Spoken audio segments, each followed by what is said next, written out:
할렐루야. 아멘. 인생의 어려운 순간마다 주님의 약속을 바라볼 수 있는 우리 찬양대와 우리 저와 여러분 되기를 진심으로 소망합니다. 전도를 하다 보면 많은 어려움과 고민들을 만나게 되죠. 전도가 어려운 이유가 무엇입니까? 많은 이유와 원인이 있겠지만 전도에 관한 오해 때문이지 않을까 싶습니다. 전도는 성공한 사람이 또는 남들이 부러워할 만한 직책을 가진 사람들이 해야만 효과적이다라고 생각한다라는 거죠. 다시 얘기하면 잘 사는 사람, 부러운 사람들이 전도를 하면 효과적이고, 못 사는 사람, 가난한 사람, 실패한 사람이 전도하면 실패할 가능성이 높다라는 겁니다.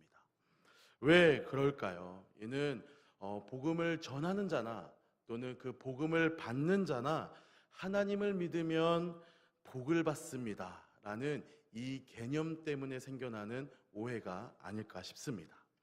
우리가 그래서 복음을 전할 때 가장 많이 쓰는 멘트 중에 하나가 하나님을 믿으니 참 좋습니다, 여러분도 하나님을 꼭 믿으시길 바랍니다 라는 멘트 아니겠습니까? 네, 감사해요. 옆 사람 한번 인사합시다. 하나님을 믿으니 참 좋습니다.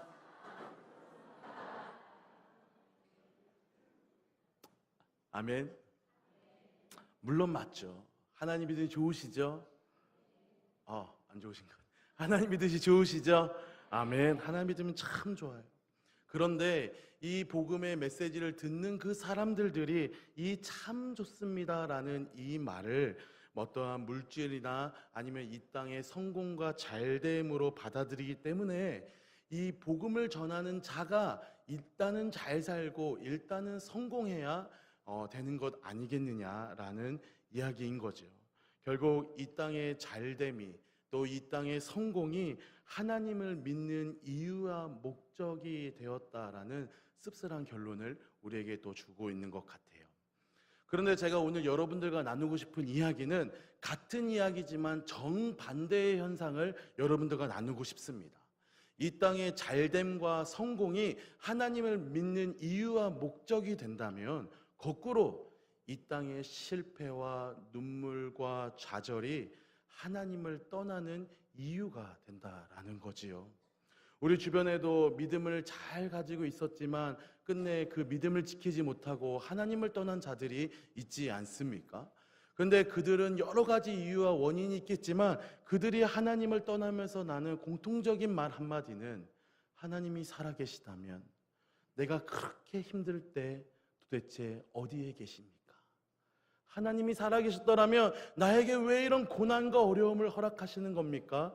라고 하나님을 향해 원망하며 그 믿음의 자리를 떠나간다라는 거지요.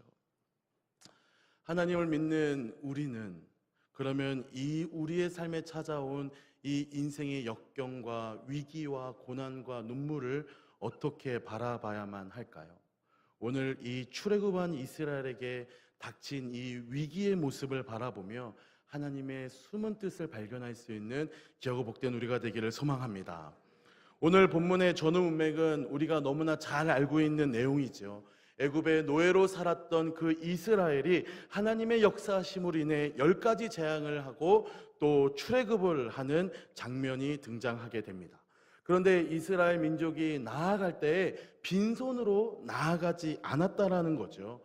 이 빈손으로 나아가지 않았다라는 장면을 주석가들은 전쟁에서 승리한 민족이 전리품을 챙겨나가듯 이스라엘 민족은 애굽인들의 금과 장신구들을 가지고 나갔다라고 설명해 주고 있어요.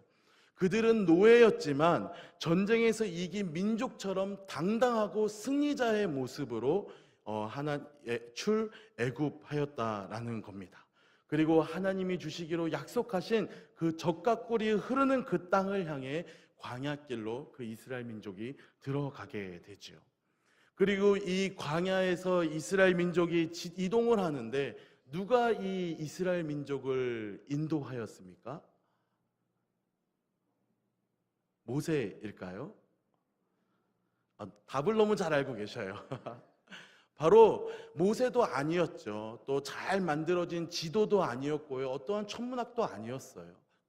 이스라엘 민족을 광야에서 인도한 것은 딱 하나, 바로 하나님이 보내주신 구름 기둥과 불 기둥인 줄 믿습니다. 바로 하나님이 그들을 광야에서 인도하셨다라는 거죠. 그래서 그들은 이 구름 기둥과 불 기둥이 움직이지 않으면 몇 날 며칠이든지 그 자리에서 움직이지 않았어요. 철저히 하나님의 인도하심을 기다린 민족, 바로 이 이스라엘 민족입니다. 그러면 이 이스라엘과 같이 하나님을 잘 믿는 민족은, 또 하나님의 말씀에 잘 순종한 민족들은 잘 돼야 되지 않겠습니까? 하나님이 역사하셔서 당당한 승리자로 출애굽한 그 이스라엘, 하나님의 구름 기둥과 불 기둥을 쫓아 순종한 이들에게 도착한 그 장소와 상황은 인생 끝 행복 시작이라는 어떠한 파라다이스가 그들의 삶을 찾아와야 하지 않았을까요? 하지만 우리와의 기대와는 다르게 하나님의 말씀에 잘 순종한 이 이스라엘 민족이 도착한 그곳은 우리가 꿈꿔왔고 우리가 기대했던 장소와는 전혀 다른 장소였다라는 거죠. 그곳이 어디입니까? 바로 바다 앞이에요. 바로 홍해바다 앞이었다라는 거죠. 바다가 문제가 아닙니다. 양 옆에는 큰 산맥이 있었고 앞에는 넓은 바다가 있는데 그 뒤에는 지금 누가 쫓아오고 있어요?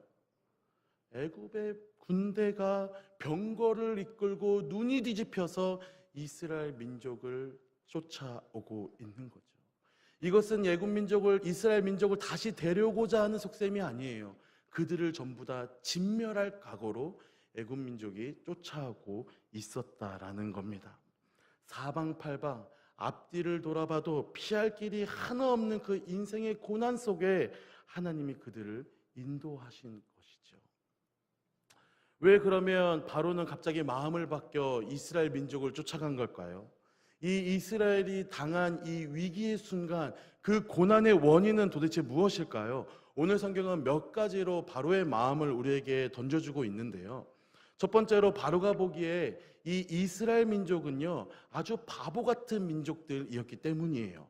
우리 3절 말씀을 읽어보면 바로가 이스라엘 자손에 대하여 말하기를 그들이 그 땅에서 멀리 떠나 광야에 갇힌 바 되었다 하리라. 이 무슨 말입니까? 이 출애굽한 이스라엘 민족이 광야에 들어가더니 갑자기 길을 헤매기 시작한다는 거예요. 그러더니 양쪽에는 높은 산맥이 있고 앞에는 바다가 있어서 이 전술가의 입장에서는 들어가서는 절대 안 되는 그 퇴로가 없는 곳으로 이스라엘 민족이 밀려 들어가기 시작한 거예요. 그러더니 갑자기 거기서 텐트를 치고 갑자기 장막을 치고 있다라는 보고를 이 바로 왕이 들은 겁니다.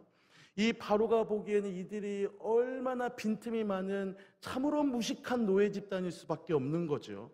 조직되지도 않고 훈련되지도 않은 이 민족들 스스로 그 사지에 기어 들어가는 그 모습을 바라보면서, 야, 내가 저런 자들에게 무릎을 꿇고 내가 저런 자들에게 패배를 선언했는가, 그 마음속에 불타오르는 치욕감과 분노감이 그 바로의 마음을 휩쓸었을 겁니다. 두 번째 이유는 이스라엘의 노동력 때문이에요. 5절 말씀을 보면 그 백성이 도망한 사실이 애굽 왕에게 알려짐에 바로와 그의 신하들이 그 백성에 대하여 마음이 변하여 이르되 우리가 어찌 이같이 하여 이스라엘을 우리를 섬김에서 놓아보냈는가 하고, 우리를 섬김에서 놓아보냈는가 하고. 정확한 근거와 산출은 없지만요, 이집트에 그 피라미드 있지 않습니까? 그 피라미드를 지으려면 얼마나 많은 노예와 노동력이 필요했겠어요. 바로 왕은요, 그 이스라엘 민족을 막상 떠내놓고 보니 이스라엘의 이 엄청난 노동력들이 아까웠던 거죠. 이스라엘을 그냥 보냈더니 자신의 민족이 엄청난 손해가 찾아오게 됐고, 혹시 그 귀한 노동력을 자신의 라이벌 국가나 주변의 이방 국가들이 그 노동력을 흡수하기라도 한다면 자기 국가의 큰 위험 요소가 될까봐 차라리 남줄 바에는 죽여버리자라는 생각으로 지금 달려오고 있는 거예요. 이처럼 인생의 고난의 원인들은 내가 저런 바보 같은 것들에게 졌어라고 내 마음속에 일어나는 그 마음의 감정적인 원인, 또는 이 땅에 눈에 보이는 노동력과 현실적인 그런 물질적인 원인을 가지고 있어요. 감정적인 문제, 현실적이고 물질적인 그 문제가 우리 인생에 찾아오는 고난의 원인이 된다라는 겁니다. 그런데 이런들 것보다 더 명확한 이유가 있습니다. 그것은 바로 우리가 앞서 나누어 봤듯이 하나님이 하셨다라는 거죠. 4절 말씀 상반절을 보면요, 내가 바로의 마음을 완악하게 한즉, 여기서 내가 누굴까요? 하나님이시겠죠. 8절 말씀을 보면요, 여호와께서 애굽왕 바로의 마음을 완악하게 하셨으므로. 지금 이 바로가 이스라엘을 핍박하게 된 가장 분명한 이유, 이 본문의 저자가 우리에게 던져주고 있는 가장 큰 이유는 바로 하나님이 그 바로 왕의 마음을 완악하게 하셨다라는 거예요. 더군다나 우리가 읽었던 1절부터 3절까지 내용을 살펴보면 하나님이 이스라엘 민족에게 친히 말씀하셔서 그 바다 앞에다가 장막을 치라고까지 말씀하지 않았습니까? 이스라엘에게 찾아온 이 위기의 순간은 분명히 하나님이 주장하신, 하나님이 만드신 상황이라는 겁니다. 이처럼 하나님의 백성들에게도, 하나님의 말씀에 전적으로 순종한 자들에게도, 우리처럼 예수를 잘 믿는 사람들조차도 인생의 고난과 실패는 어김없이 찾아와요. 하나님을 믿는다고 다 성공하는 것도 아니고, 예수를 잘 믿는다고 해서 다 인생에 대박이 나는 것도 아니죠. 오늘 제목의 말씀처럼 홍해 바다와 군대 사이라는 그 인생의 절대절명의 위기의 순간이 우리 모두에게는 반드시 찾아온다라는 겁니다. 왜 하나님을 잘 믿는 우리에게 그런 인생의 어려움이 찾아올까요? 왜 하나님을 잘 믿고 예수를 잘 믿고 하나님 말씀을 잘 지키고 있는 우리에게도 하나님은 홍해와 군대 사이에 있는 절대절명의 위기를 우리에게 주시는 걸까요? 오늘 성경을 통해 알 수 있는 유일한 사실은 하나님이 그것을 허락하셨다라는 겁니다. 하나님이 그것을 허락하셨어요. 지금 본문의 배경은요, 하나님이 이스라엘 민족을 출애굽시킨 거 아닙니까? 이 출애굽의 의미는 우리식으로 표현하자면 흑암의 권세, 사망의 권세에서 바로 생명의 나라, 하나님의 나라로 우리를 구원시킨 것을 의미하는 것 아니겠어요? 지금 하나님은요, 우리를 구원시켜 놓고 괴롭히거나 죽이는 그런 잔인한 분이실까요? 하나님은 우리를 죽어가는 것을 애써 살려놓더니 또다시 그것을 죽이는 어떠한 사이코패스 같은 그런 기질을 가지신 분이 우리 하나님이실까요? 아닌 거죠. 아멘입니까? 하나님은 우리에게 이유 없는 고난과 또 감당치 못할 시험당함을 허락하지 않으신 줄 믿습니다. 그렇다면 하나님이 그의 백성들에게 고난과 눈물과 좌절과 인생의 역경의 순간을 허락하셨다면 그 이유는 지금은 잘 모르겠지만 그 눈물이, 그 고난이 하나님을 믿고 있는 바로 저와 여러분들에게도 필요했기 때문이겠죠. 그 고난이 우리에게 필요했기 때문에 하나님은 허락하신 거라는 거죠. 그렇다면 이 이스라엘에게 이 위기의 순간을 허락하신 하나님의 이유는 무엇일까요? 그 이유는 그 고난과 이 위기의 순간에 우리의 진짜 모습을 발견할 수 있기 때문입니다. 한번 따라해 봅시다. 고난을 만날 때 내 진짜 모습을 발견한다. 처음부터 해볼까요? 시작. 아멘. 고난은 우리의 진짜 모습을 발견하게 해줘요. 나도 몰랐던 내 인격의 끝자락에 있을 때 내 진짜 나의 모습을 이 고난이란 것들이 발견하게 해준다라는 거죠. 사람이 좋을 때는 몰라요. 하지만 사람이 끝에 몰렸을 때, 처절하게 눈물의 자리에 있었을 때 진짜 그 사람의 인격과 진짜 그 사람의 사람됨됨이 가치관들을 밝히고 알 수 있다라는 겁니다. 그렇다면 오늘 이스라엘은요, 앞에는 홍해바다가 있고 뒤에는 눈에 뒤집힌 바로의 군대들이 있어요. 앞에도 뒤에도 어디 하나 도망갈 거 없는 절대절명의 위기의 순간이 바로 지금 오늘 본문의 순간입니다. 이때 이스라엘들에게 발견된 진짜 그들의 모습은 어떤 모습이었을까요? 우리 10절 말씀 다 같이 한번 읽어보도록 하겠습니다. 10절 말씀이요. 시작. 바로가 가까이 올 때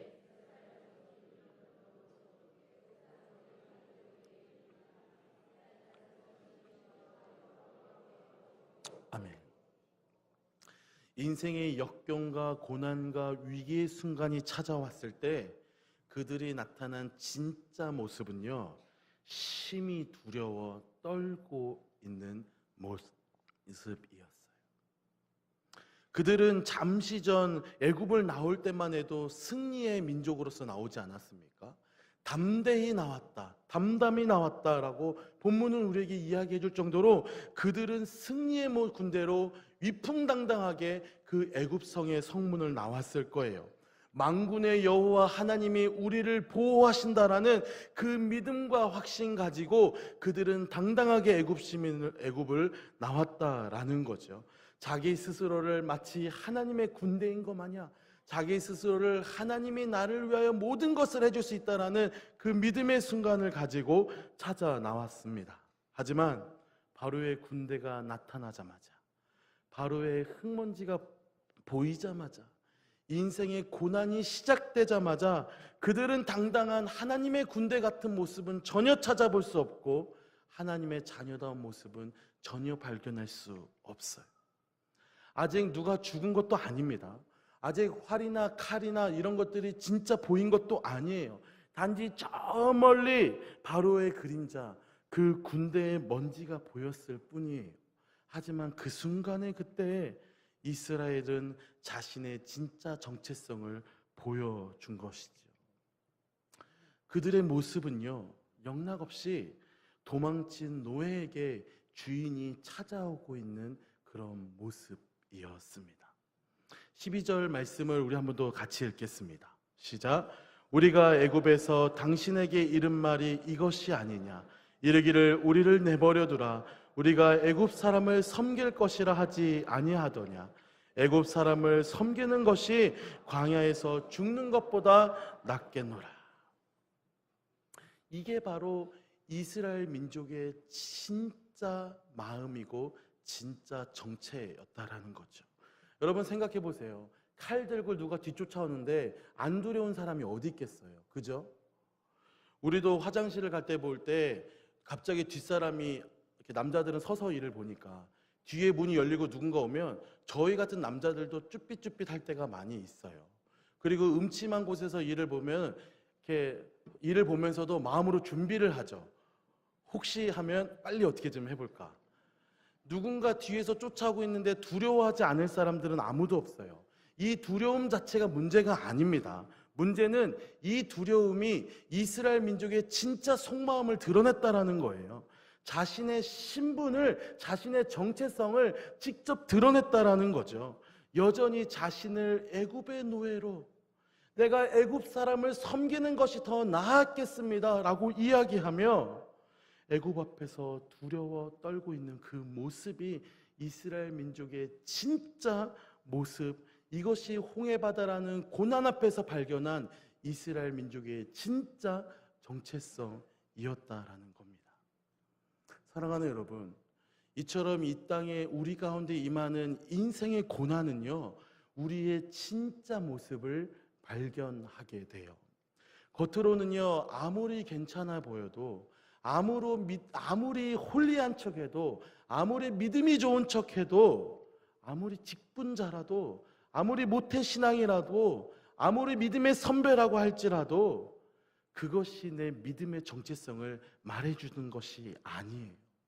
내 믿음의 진짜 정체성은 언제 발견되느냐? 바로 하나님이 허락하신 그 고난의 순간에 내 믿음이 진짜 믿음인지를 발견할 수 있다라는 겁니다. 잘 될 때, 인생이 승승장구할 때 하나님께 찬양하는 것 누구나 할 수 있어요. 하지만 어려울 때, 인생이 좌절될 때, 실패할 때 내 입속에서 하나님을 향한 원망이 나오느냐, 아니면 이 모든 것이 하나님 것입니다라는 감사의 찬양 고백이 나오느냐, 어느 것이 과연 우리의 진짜 신앙의 모습이겠습니까? 어느 것이 진짜 나의 믿음이겠냐고요. 이것이 바로 하나님이 저와 여러분들에게 고난이란 이유를 허락하신 이유예요. 지금 하나님은 이스라엘에게 이 고난을 허락하심으로 너희들의 진짜 모습을 발견하기를 원하셨다라는 거죠. 이스라엘 민족이 지금 품고 있는 그 착각 속에서 이스라엘 민족이 지금 벗어나기를 하나님이 원하셨다는 겁니다. 지금 너희가 출애굽한 그것, 바로 너희들이 잘나서, 너희들이 막강해서, 너희들이 인구가 많아서 너희가 출애굽한 건 줄 아느냐? 그것이 아니다라는 거죠. 그들의 출애굽, 그들의 그 구원의 공로가 그들에게 있지 않다라는 것, 너희는 그런 자들이 아니다라는 것을 하나님이 이 고난을 통해 그들에게 말씀하기를 원하셨다라는 겁니다. 저 멀리 바로의 군대가 보이고 시작합니다. 백성들의 앞에는 건널 수 없는 홍해 바다가 있어요. 뒤에는 칼과 병거의 수많은 군대들이 쫓아오는 모습을 보여요. 피할 길 없는 홍해와 군대 사이에 저와 여러분들이 서 있습니다. 사방이 우겨쌈을 당해 이쪽도 저쪽도 그 어디도 피할 길이 없는 그 순간, 그 철저한 절망의 순간, 하지만 그 이스라엘 민족은 그 절망의 순간에 바로의 군대를 보고 좌절했지만 딱 한 사람, 다른 것을 바라보고 있는 분이 계시죠. 바로 모세입니다. 우리 13절 14절 한번 읽습니다. 시작. 모세가 백성에게 이르되 너희는 두려워하지 말고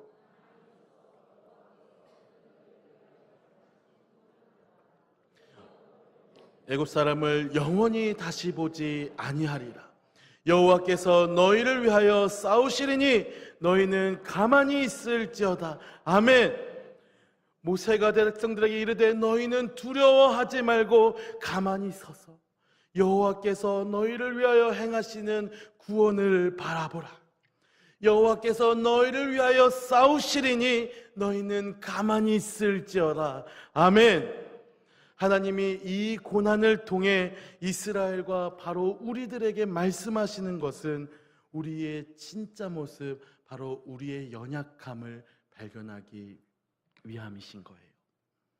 그리고 우리가 그 우리의 연약함을 진짜 발견하게 될 때 그 연약함 속에 드러난 하나님의 강하심을 우리가 발견하기를 원하신 줄 믿습니다. 너희는 할 수 없다. 하나님, 나는 할 수 없네요. 하지만 누가 할 수 있습니까? 하나님은 하실 수 있습니다. 그 믿음의 고백이 우리 입으로 나오기를 원하셔서 하나님은 우리에게 인생의 고난을 주신다라는 거죠. 약할 때 강함 대신에 그 귀한 입술의 고백이 정말 입술의 고백뿐만이 아니라 내가 정말 연약함을 깨달았을 때, 내가 정말 인생의 철저한 그 고통과 눈물 속에 나는 아무것도 할 수 없네요 하나님 라고 하나님 앞에 무릎을 꿇는 그 순간에 하나님이 일하시기 시작한다라는 거죠. 하나님이 나의 연약함 속에 강함으로 임재하신다라는 거죠. 이런 강하신 하나님을 체험할 수 있는 저 여러분 되기를 진심으로 소망합니다.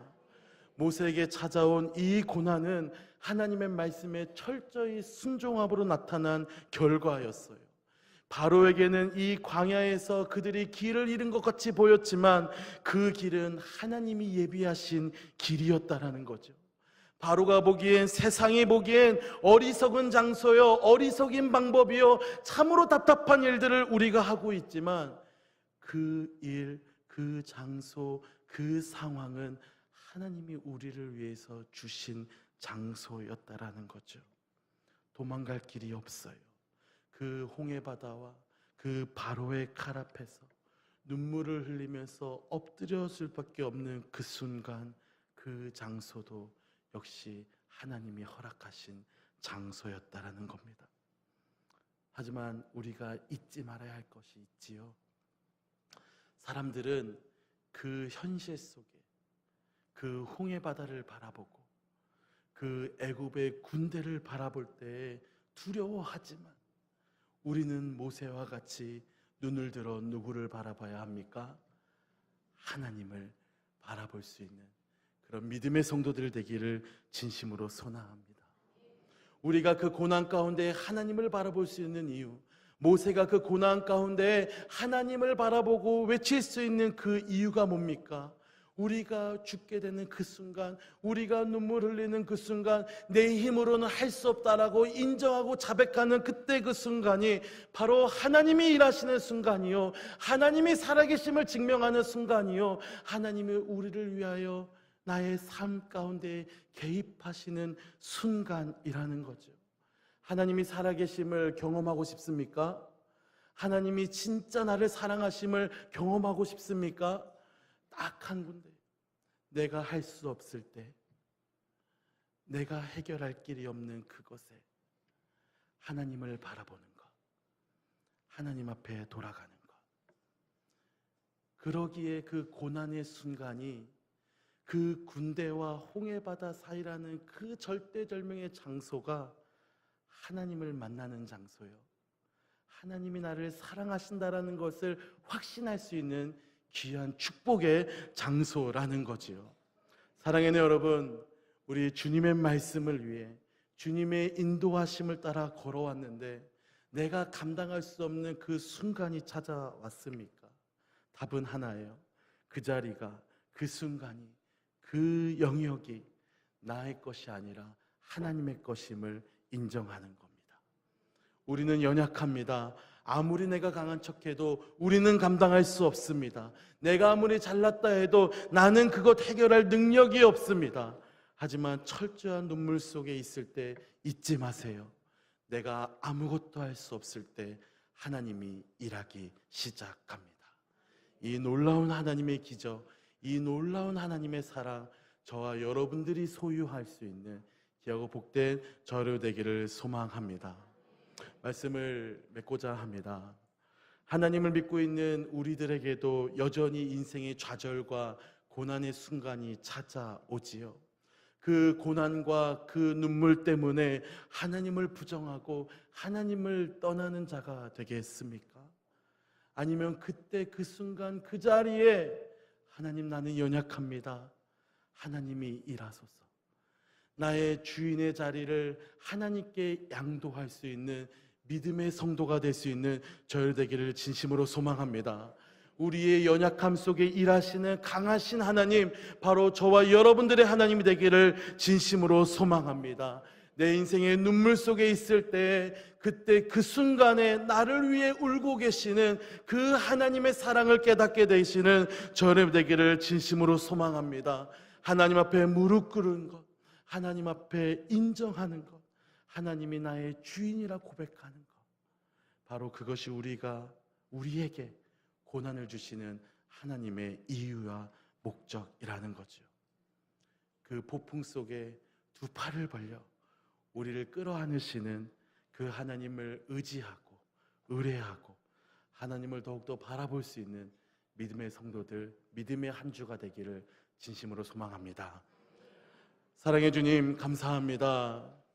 우리의 인생이 폭풍 가운데 홍해와 군대 사이에 있는 절대절명의 순간에 우리의 믿음 없음을 향해 하나님을 위해 원망과 불평했던 우리의 연약함을 이 시간 자백합니다. 하나님, 그러나 나의 연약함을 인정하게 하시고 그 연약함을